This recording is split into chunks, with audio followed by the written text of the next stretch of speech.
Hi guys! Welcome back to our channel, Maple and Stars. Ayan. So for today's video, Didiscuss lang namin ng asawa ko yung napansin namin. Ewan ko kung kami lang nakapansin or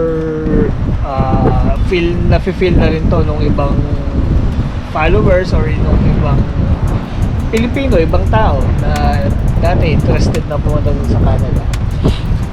or kung nawala na ba yung hype, no? Kasi siguro 5 years ago parang ang taas ng may hype na pagpunta dito sa Canada. Parang ang ingay online na halos lahat gustong pumunta ng Canada. Tapos doon na pumasok yung mga yung mga negatives na wag pumunta sa Canada, ayun. So ngayon, ang tanong is worth it pa ba na pumunta ng Canada, di ba? Well, para sa amin, as we've always discuss or mention sa mga videos namin, based lang to sa personal opinion namin, para sa amin worth it pa rin siya kasi despite all the negative na nakikita online, parang pa rin mas marami pa rin yung positive na pwede mong i-weigh. Kumbaga yun, na-outweigh pa rin ng positive yung negative na situation or experiences dito sa Canada. Kasi nga, hindi rin nga naman kalakihan yung sahod namin nga sa Pilipinas. Kaya nung na-discuss namin doon sa mga previous videos. So, nung nandito kami, alam mo yun, kahit papano, nag-improve naman. Oo. Yung way of living namin. Tapos, nakakita kami ng chance na, which is, sa Pilipinas, para sa amin, is medyo mahirap i-achieve. Pero dito, mahirap din naman, pero parang kumbaga mas maliwanag yung yung ilaw towards dun sa goal mo or goal namin. Ayun. Tsaka in terms of negative dito sa Canada, like kagaya ng sinasabi ng karamihan na ang mahal ng bilihin. Oo, parang ang madalas na reklamo nila is yung cost of living. Oo. Mahal talaga. Mahal talaga siya eh. Oo. Isipin mo, dati nga, yun, sa isang grocery dito, yung parang sabihin natin 7-Eleven nila dito sa mga maliliit na community. Bumili ko nun guys dati isang pirasong ganyan kaliit na kamatis. $1 siya. $1. So pagka kinonvert niya sa Pilipinas, hindi mga nasa 41 pesos. Sabi mo, isang ganyang kaliit na kamatis, 41 pesos. Oo. Mahal talaga eh. Oo. So mahal talaga siya kung in terms of bilihin. Pero tingnan mo. Tsaka yung iba kadalasan na na-notice namin yung mga nagrereklamo bakit mahirap yung cost of living. Nandun kasi sila sa province na pinakamahal. yun din. Oo, nandun kasi sila sa Vancouver, Toronto. Ang mahal talaga dun. Usually, mahal ang cost of living. Oo. Yung sinasahod nila parang hindi na talaga enough siya para sa pagbabayad ng rent. Kaya yung iba, nagre-resort sa 2-3 jobs. Kaya feeling nila parang lagi silang pagod, draining sa katawan, draining sa mentally. So, tapos napupunta lang sa bills. Yun. Yun nga, kasi nag 2 or 3 jobs sila. Which is, well, kung yun ang kailangan Kasi ending, edi umuwi na lang sila, babalik na lang sila ng bansa. Umuwi ng Pilipinas. Pero yun nga, kung well-off naman kasi kayo sa Pilipinas, I don't think there's a reason para pumunta ng ibang bansa. Although depende pa rin naman yun sa inyo, di ba? Like yun, kagaya ng iba, yung reason ng iba is para sa future ng mga bata. Future ng Kaya anak kahit nila. na yung iba, well-off sa Pilipinas, successful, talagang mayaman, kumikita ng 6-7 digits, pupunta pa rin dito kasi nga, iba pa rin yung nai-offer or nabibigay ni Canada eh. Oh, so I think hindi lang siguro sa Canada, pati rin naman sa ibang bansa. At saka parang nung napunta kami dito, tsaka syempre nanggaling tayo sa Pilipinas, di ba? Lahat naman lahat ng bansa may kanya-kanya talagang problema. Lahat nagtataasan, hindi lang naman dito, pati rin naman sa Pilipinas. Kahit naman sa Pilipinas nakikita ko, nagmamahalan na rin ang mga bili. Kausap ko nga yung tropa ko nung isang araw, kahapon lang actually. Sabi ko, kamusta? Ganyan. Tapos, tinanong ko kung tumaas na ba yung mga bilihin. Sabi niya, oo, yung dating daw, lutong ulam na, doon sa area nila, Yung dating lutong ulam na natin, nabibili ng 40, mga 50, ganon. Ngayon sa kanila, nasa 80 na. Di ba? 80? Oh my God. Sa kanila yon. Pero syempre, di ko naman alam doon sa ibang lugar. But still, 80 80? Dalawang ulam na halos din. Oo. Tapos yung kanin, di ba? Dating 10 piso, di ba? Kayo nasa 15 na or ano, mahigit pa. Hindi natin alam. So alam mo yun, lahat talaga nagmamahalan. Kahit din dito, nagtataas din ang presyo. Nagmamahalan talaga yung bilihin. Tsaka kahit kung kunyari, compare mo, yun nga, kung minsan kung mapapaisip ka, isipin ng isip ng buhay mo dito. Kunyari na lang, yung renta namin dito sa apartment which is relatively mura na yun kung ikukumpara mo sa iba. 700 per month, all utilities paid, fully furnished, 700. Pero pag kinonvert mo yun sa Philippine peso, siguro mga nasa 30,000 plus yun. Isipin mo 30,000 plus, pwede mo nang more than pa yun sa magiging monthly mo pag kumuha ka ng bahay or condo sa Pilipinas, di ba? Yun siguro yun din, yung ibang na iisip ng mga ibang kababayan natin na umuwi ng Pilipinas na Akala nila. Kasi yun nga, na mas mura pa rin compared sa Canada kung ano yung kaya mong bilhin kung may Canadian dollar na purchasing power ka. Oo, Kaya yun, yung umuwi sila. yung purchasing power kasi, applicable lang yun pag umalis ka ng Canada or kung nasan ka man, US or what, diba? Technically, mataas talaga ang purchasing power mo. Pero kung i-align yun sa talagang regular na salary mo, like ako, dati ang sahod ko is 17, magkano na ba yung renta ngayon? Siguro pagpalagay mo ng 7,000, diba? Ano pa yun? Mababa pa ba yun? Rare na yun. O, Yung diba? upa lang natin dati sa condo, 10,000 yun. 10,000, ano? Diba yung kumbaga magrenta ka lang 17, 7 agad dun, lagas na. Sana mapupunta yung 10? Mahal din ang kuryente, yung tubig. Pwede na, pero alam mo yun, pero kung mababa yung sahod mo, medyo mahal din siya kung ano mo. Tapos yung pagkain yan, ang mas mahal, di ba, pagkain. Plus internet pa, o, di ba? Sana napunta yung pera mo, di wala. Parang ano lang din, parang ganito lang, ganito lang din. Yung buhay sa Pilipinas sa buhay sa Canada. Na pag, Pero, pag inalign mo yung gastos, ganun din. Pero yun nga, parang mas na-outweigh pa rin yung positive yung negative. Like, sa Pilipinas, kagari, pagka kukuha ka ng sasakyan sa Pilipinas, di ba, kailangan ng malaking down payment doon. Dito, basta okay yung Basta credit score mo. basta marunong ka magbayad ng utang mo, papayagan kang pautangin ng bangko, Okay yung- makakuha ka ng sasakyan. Okay yung credit score mo, mas mababang interest yung bibigay sa inyong bangko. Parang dito nabibigyan ka ng chance. Doon sa Pilipinas, kung wala kang down, wala kang magagawa, di ba? Kung mag-loan ka naman, kailangan din, syempre, good payer ka din, di ba? Tapos, depende pa yon kung aaprobahan ka ng gobyerno. Alam mo namang gobyerno sa atin, ang mabait, di ba? Mga loan sa pag-ibig, ganun din naman, pero yun nga, parang para sa amin, ang iniisip namin ng asawa ko. Tsaka yun pala, sa Pilipinas, halos wala kaming savings nun ng asawa ko. Oo, yung savings. Dito, kahit paano nakakapag-save. nakakapag-ipon-ipon kami. Kaya, para sa amin, mas okay pa rin dito sa Canada. Oo, okay. Despite dun sa mga negative na naririnig nyo online, na pangit na sa Canada, magastos, ganyan, mahirap, puro trabaho.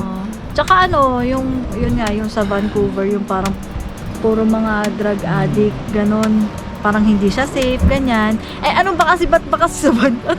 Hindi ko lang din maintindihan. Hindi ko talaga kayo maintindihan bakit pinipilit nyo dun sa Vancouver. Alam nyong mahal Alam nyong mahal sa Toronto. Tsaka yung policy nila na gawing legal yung mga ganong klase. Drugs, oo.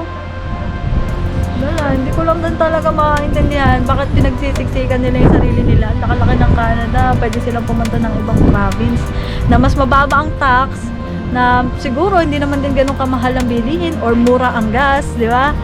Ewan, hindi namin Siguro, maintindihan. siguro pinaka reason doon, unang-una, siguro yung weather kasi mainit sa Vancouver compared sa ibang province ng Canada. Pero alam mo yun, nasa north ka eh, di ba dapat expect mo na Malamig. talaga malamig? Alam mo yun, kung nasa north ka tapos sobrang init, doon ka mangamba, may problema na yung mundo, di ba? Parang ngayon, nandito kami sa Newfoundland, sa East Coast, tingnan nyo, gloomy yung weather.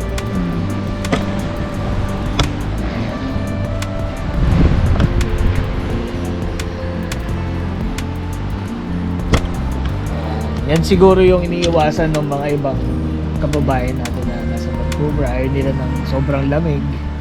Wala, I find it weird lang talaga. Pero wala, nandito ka sa Canada. Oo, exactly. Parang punta kang Pilipinas, ini-expect mo ba na mag-snow to? Hindi! Kasi nasa ano ka eh, nasa Ecuador ka eh, malapit ka sa Ecuador, mainit. Di ba? Kung saan, 2 season lang talaga ang meron. Pero, ewan ko, hindi ko maintindihan talaga. Itong video nga namin na to kasi parang wala lang. Ewan ko kung napansin nga yun yung iba na parang medyo bumaba yung hype na pagpunta ng mga kababayan natin dito sa Canada. Pero ano naman, it's not a way of encouraging or discouraging. Nasa sa inyo. Ayun nga lagi namin sinasabi, nasa sa inyo naman yun. Pero in our case nga kasi, umokay kami dito. So, we will stay here. Dito na kami mamamatay. We will stay here. Siguro dalaw-dalaw na lang sa Pilipinas, ganyan. Pero, ilang taon pa. pero for sure dito na lang Oo, din dito talaga. na lang sa So kung wala hindi talaga para sa lahat eh. Oo. Tsaka huwag yung isi-isihin yung pagpunta dito sa Canada. Mahirap guys pumunta dito. Mahirap yung proseso. Kaya Basta kung matagal yung proseso, idaan lang sa tama. Basta sa tama. Diba? Tsaka lang din, nakakatuwa lang din yung gaya nga nabanggit namin sa video namin, meron na kami mga nakakasama Pilipino. Sila galing ng Middle East. So imagine mo, from 50 degrees naging minus 30 yung pinuntahan nila, di ba? Adjustment talaga sa katawan. Pero ang sinasabi ng mga kasama namin na yun, masaya sila dito. mas gusto nila dito. Despite na yun nga compare sa Middle East na mas mababa di hamak yung tax. Oo, 'di ba? To the point na mas mababa or walang tax, 'di ba? Oh my god. Mas gusto pa rin nila dito sa Canada. Sabi nga nung katrabaho nga namin, wala daw stress, ang ganda ng lugar. Tapos mas malaki pa daw yung sahod niya dito kaysa doon sa Middle East. So, alam mo yun, depende lang din talaga sa tao eh. Pero sa kanila, talagang masaya sila, nakikita namin na, ang ganda pala dito lalo na pag napunta sila dito sa Torbay, ang ganda pala ng dito. Yun ang laging binabanggit nila. Kasi ang ganda talaga eh, ng nature eh. Pero, alam mo yun, na-appreciate din nila yung Canada ba? Lalo na sa amin, ng wife ko, kami, buong buhay namin sa city kami. Kaya gandang-ganda kami dito kasi maganda yung nature. Tapos talagang tahimik kung tahimik ang Yun nga yung lagi namin sinasabi, parang pang-retiro na tong lugar natin. Sobrang tahimik, sobrang sariwa ng hangin, payapa, ano yun? Pwede ka na mamahinga. Yun, tinan mo yung mga neighbor namin, no? Sobrang lahat sila, puro mga halos matatanda, mga neighbor namin. Lahat sila nagtetend na lang ng lawn, nagpa-plow na lang ng snow. Ganun na ginagawa nila, sana all, di ba?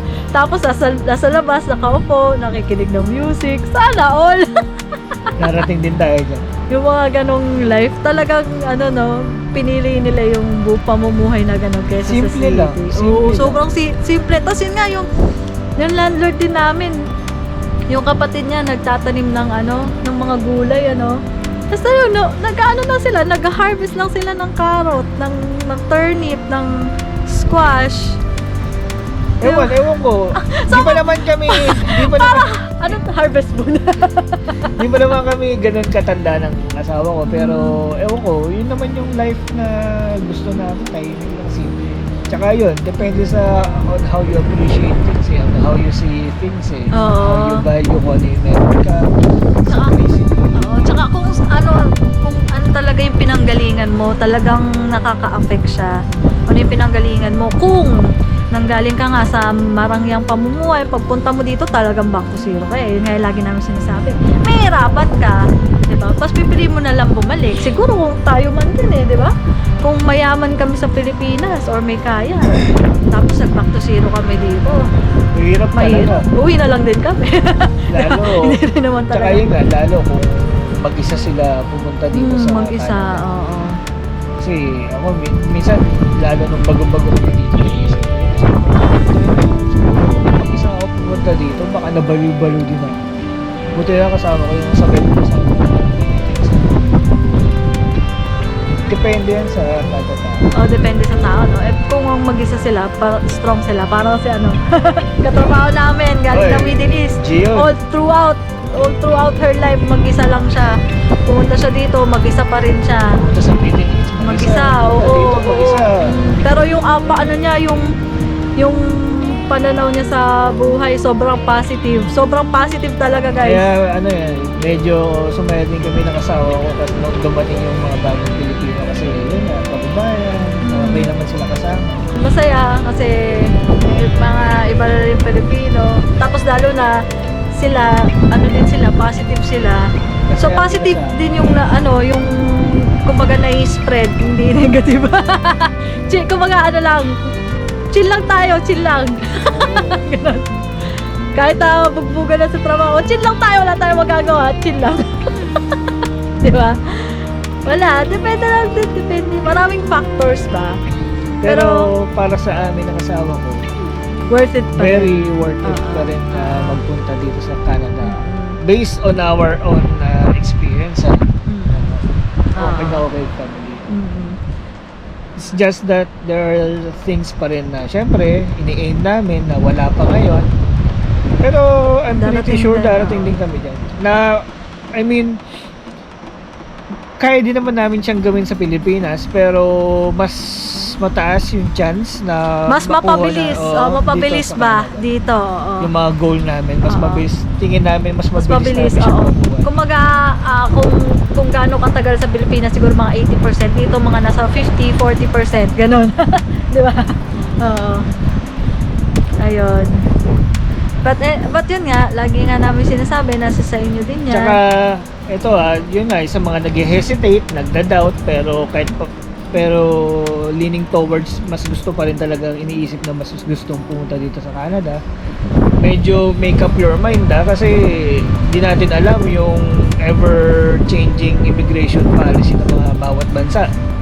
Kasi di natin alam ngayon, medyo immigration friendly pa si Canada. Tapos, mali natin, few years from now, biglang Wala magsara na. na ng immigration or maging sobrang higpit na nila. Parang Diba? US nga, ganun. Kaya make up your mind. Pero I think sa tingin ko, if you're having doubts, might as well wag nyo na lang ituloy. Di ba? Pag kasi, Hindi naman, ako rin naman kahit pa paano dati natatakot din ako nung nasa Pilipinas tayo kung ano magiging okay ba tayo dito eh. hindi, kung wala kang kasama sa decision making and you're having doubts, ano pipiliin mo? Go o hindi? Depende yan sa pinaghuhugutan mo eh. Sa'yo nga. Hindi yan reliable. Ano magulo ko mag-isip. Anyway. Ewan ko, for me, kasi kung if you're having doubts, para sa akin, wag nyo na lang siyang ituloy. Sa kanya naman, kayo bahala. Oo, kumbaga Still test the waters ba, ganon? tsaka tingnan natin pag nandun na, lekta na. Kasi, We'll cross the bridge. we'll cross the bridge when we get there. Oo. Relax. Ako kasi para sa akin, if you're having doubts, wag mo na ituloy. Follow your gut feeling. Kasi parang if you're having doubts or you're willing to take risk, 'di ba? Parang feeling ko mas mataas yung chance nung isang side na willing to take risk kaysa doon sa nagdududa. Para sa akin kasi no matter what happens, tatanggapin mo yung sitwasyon kasi yun yung risk na inano mo. Because if you're having doubts, for me, takot ka mag-take ng risk. Yun yung ano ko, yun yung take ko Tapos doon. pagdating mo dito, So might as well nahirapan no. ka. Oo. So ang tingin, opinion ko lang naman to. Might as well wag na lang if you're having doubts. But if you're willing to take risks nga, alam mo sa sarili mo na maging positive or negative yung situation, wala kang regrets. Kasi yun yung bunga ng pagtitake ng risk. Unlike dun sa may doubt, hindi ka takot mag-take ng risk. So, alam mo yun, baka ikaw din mahirap. But that's just my take. Depende sa inyo. Depende yan sa, ano nyo, sa goal nyo. Mhm. So, yun lang guys. Mhm. Ano lang, napansin lang namin, napag-isip-isip lang namin na ba't parang buwaba yung hype na pagpunta dito sa Canada ng mga Pilipino. Mhm. Basta do your research, do your soul searching, kumbaga, bago kayo mag-decide na pumunta dito. Soul searching. Nasa sa inyo yan. And if doon sa mga nag-take ng risk, yung mga nakikita namin sa comments na nag-change sila ng career, tapos nagkaroon na sila ng mga interview. Ang galing nyo guys. Good job, kaya nyo yan, tuloy-tuloy nyo Tuloy-tuloy lang. nyo lang yan. Nag-take na kayo ng risk, nagpalit na kayo ng career gaya ng ginawa namin. Kaya nyo yan guys, kapit lang. Kaya good job sa inyo. At sana Matuloy kayo dito sa Canada. Kasi Magustuhan ninyo. isa rin naman yun sa goal namin ng asawa ko. Oo. Kaya kami dito gumawa ng YouTube channel para makapunta iba nating kababayan dito, mag-encourage, mag-inspire.